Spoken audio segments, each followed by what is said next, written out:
Joko Widodo membantah dengan tegas isu yang mengatakan bahwa dirinya diusir oleh Puan Maharani usai pencoblosan pada hari Rabu 9 April kemarin. Pengusiran tersebut terkait dengan perolehan suara PDIP dalam quick count yang tidak mencapai target sebesar 27%. Bahkan Jokowi menjelaskan hubungannya dengan Puan masih terjalin dengan baik. Siapa yang nulis? Siapa yang nulis? Siapa narasumbernya? Sampai yang ngerti? Jelas, ya jelas, tidak ada apa-apa. Setelah pencoblosan Mbak Puan itu ke luar negeri, jadi tidak ada pertemuan setelah itu, ada yang memberitakan seperti itu. Jangan seperti itu dong. Kalau kita baik-baik saja. Yang paling penting supaya diketahui aja, kami berdua dan seluruh keluarga besar PDI Perjuangan tidak ada masalah, solid 100%. Hal senada juga diungkapkan oleh Puan Maharani usai menyambut kedatangan mantan Perdana Menteri Malaysia Mahathir Mohamad. Puan menampik adanya perbedaan dalam tubuh partai yang berlambang banteng moncong putih tersebut. PDI Perjuangan, Ibu Megawati, Mbak Puan, Ketua BPI Pemilu dengan Pak Jokowi ini satu keluarga, jadi nggak ada kemudian hal yang mengatakan bahwa kami ini berbeda, kami satu keluarga, satu kader PDI Perjuangan yang mempunyai visi dan misi untuk bisa mewujudkan bangsa ini menjadi lebih baik ke depan. Sebelumnya, Capres PDI Perjuangan Joko Widodo maraton bertemu sejumlah petinggi partai politik. Pertemuan itu untuk membahas koalisi. Dalam pertemuan dengan Partai Nasdem, Jokowi mendapat dukungan dari Ketua Umum Partai Nasdem Surya Paloh. Usai bertemu Surya Paloh, Jokowi juga menemui Ketua Umum Partai Golkar, Abu Rizal Bakri di kantor DPP Golkar, Slipi, Jakarta Barat. Ical mengatakan Golkar kemungkinan akan berkoalisi dengan PDIP, namun koalisi hanya di parlemen. Ical tetap maju sebagai calon presiden dari Partai Golkar. Jokowi juga bertemu dengan sejumlah petinggi Partai Kebangkitan Bangsa. Sementara saudara, proses saling menjajaki koalisi berlangsung semakin intens meskipun hasil pemilu legislatif belum diumumkan secara resmi oleh KPU. Koalisi ini mengarah juga pada siapa cawapres yang akan menjadi pasangan calon presiden. Berikut ini saudara adalah kemungkinan koalisi yang melahirkan pasangan capres dan cawapres versi pengamat politik dan peneliti senior Saiful Mujani. Ya, kita lihat. Capres pertama saudara adalah Joko Widodo. Capres dari PDI Perjuangan ini butuh wakil yang kompeten dalam bidang makroekonomi dan juga rule of law. Nah, Yusuf Kala disebut-sebut jadi calon cawapres Jokowi yang diusung Nasdem dan PKB. Kala berpengalaman sebagai wapres dan punya akar kuat di tengah umat Islam dan kalangan luar Jawa. Tapi latar kompetensi Kala mirip dengan Jokowi, yaitu pedagang dan cenderung praktis. Namun jika PDIP berkoalisi dengan PKB, maka yang menjadi kandidat terkuat cawapres adalah Mahfud MD. Saudara, Mahfud didukung oleh partai berbasis ormas Islam terbesar yaitu Nahdlatul Ulama, dan Mahfud juga kompeten di bidang hukum dan juga punya pengalaman di kabinet. Sementara satu nama lain yang muncul juga adalah Khairul Tanjung. Namun Khairul tak memiliki basis massa maupun partai. Demokrat mungkin saja mengusung Khairul, tapi hubungan dengan PDIP belum cair hingga kini. Kita ke calon selanjutnya. Ya, ada Abu Rizal Bakri, saudara, di mana capres dari Partai Golkar ini, Abu Rizal Bakri, membutuhkan sosok cawapres dari Jawa. Jika berkoalisi dengan Partai Demokrat, maka nama Pramono Edi Wibowo menjadi salah satu bakal cawapres. Ical juga bisa berpasangan dengan Haritanu Sudibyo dari Partai Hanura apabila nantinya Golkar berkoalisi dengan Partai Hanura. Opsi lainnya itu adalah Hidayat Nur Wahid jika Golkar berkoalisi dengan Partai Keadilan Sejahtera. Capres selanjutnya dari Partai Gerindra ada Prabowo, di mana yang bisa berpasangan dengan Dahlan Iskan jika Gerindra berkoalisi dengan Partai Demokrat. Kemungkinan lainnya saudara adalah berpasangan dengan Hatta Rajasa jika berkoalisi dengan Partai Amanat Nasional. Prabowo dan Hatta bisa saling mengisi baik di pemerintahan maupun unsur Jawa dan luar Jawa. Sementara Ahmad Heriawan saudara menjadi alternatif jika Gerindra berkoalisi dengan PKS. Pasangan Prabowo Aher akan saling mengisi dari sisi masa pemilih gabungan antara Jawa dan Sunda. Dan saudara, berikut adalah pernyataan pengamat politik Saiful Mujani terkait pasangan capres-cawapres yang mungkin akan bertarung pada pemilu presiden mendatang. Pendek adalah pertimbangan dukungan masa pemilih. Nah, Pak Jokowi dan Pak Mahfud itu komplementer, saling mengisi. Pak Jokowi berbasis PDI Perjuangan, nasionalis seperti itu. Pak Mahfud berbasis PKB dan NU yang sangat besar gitu ya. Jadi kalau ini menjadi pasangan itu saling mengisi di tingkat masa pemilih. Dan paling diharapkan oleh Pak Ical sebetulnya adalah pasangannya ini berasal dari Jawa. Karena Pak Ical bukan dari Jawa.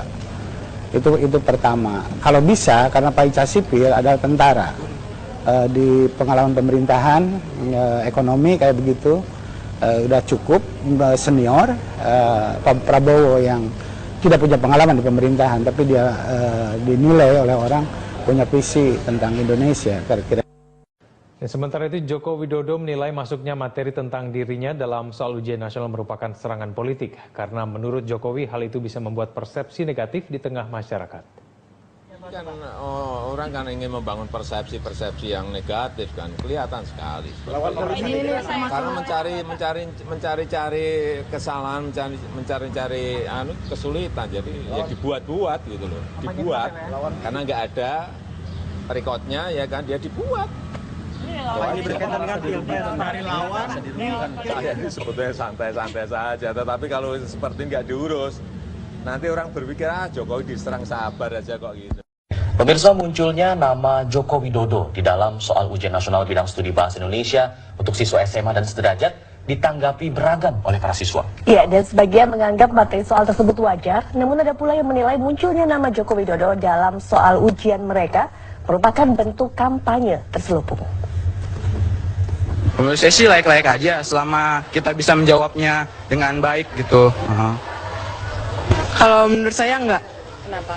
Karena secara nggak langsung itu dia mempromosikan dirinya sendiri. Karena kan Jokowi itu kan seorang capres nanti kan tahun 2014 ini. Ya udah itu seperti itu. Sama aja kampanye terselubung. Pas banget sih lagi pemilihan umum terus ada soal Jokowi gitu. Menurut kalian layak nggak ada soal seperti itu dalam nilai kalian? Bisa dibilang ya konspirasi Jokowi gitu. Layak nggak ada soal seperti itu sekarang dalam ujian kalian? Enggak. Kenapa? Kenapa? Ya, masa nggak ada hubungannya gitu sama pelajaran 3 tahun sebelum-sebelumnya? Menteri Pendidikan Muhammad Nuh pastikan pihaknya akan selidiki penyebab nama Jokowi muncul dalam soal bahasa Indonesia di ujian nasional tingkat SMA kemarin. Muhammad Nuh mengatakan akan memberikan sanksi kepada pihak yang terlibat jika ditemukan adanya penyimpangan. Siapa timnya? Tim pembuat naskah ujian ini. Dan kapan dibuatnya naskah ini? Yang jelas naskah ini tidak dibuat bulan yang lalu, tidak. Itu diperkirakan naskah ujian itu selalu kira-kira 6 bulan. Kira-kira, tetapi untuk lebih jelasnya nanti setelah rapat. PDIP menggelar konsolidasi internal partainya untuk strategi pemenangan dalam pemilu presiden di Tugu Umar, Jakarta Pusat, Selasa siang. Dalam strategi itu salah satunya adalah membahas soal koalisi PDIP. Sebelumnya, Wakil Sekjen PDIP Pandana Baban menuturkan pertemuan ini merupakan yang pertama bagi seluruh ketua DPD dan DPP di Jakarta pasca Pileg. 33 DPD di seluruh tanah air akan melaporkan hasil pelaksanaan Pileg.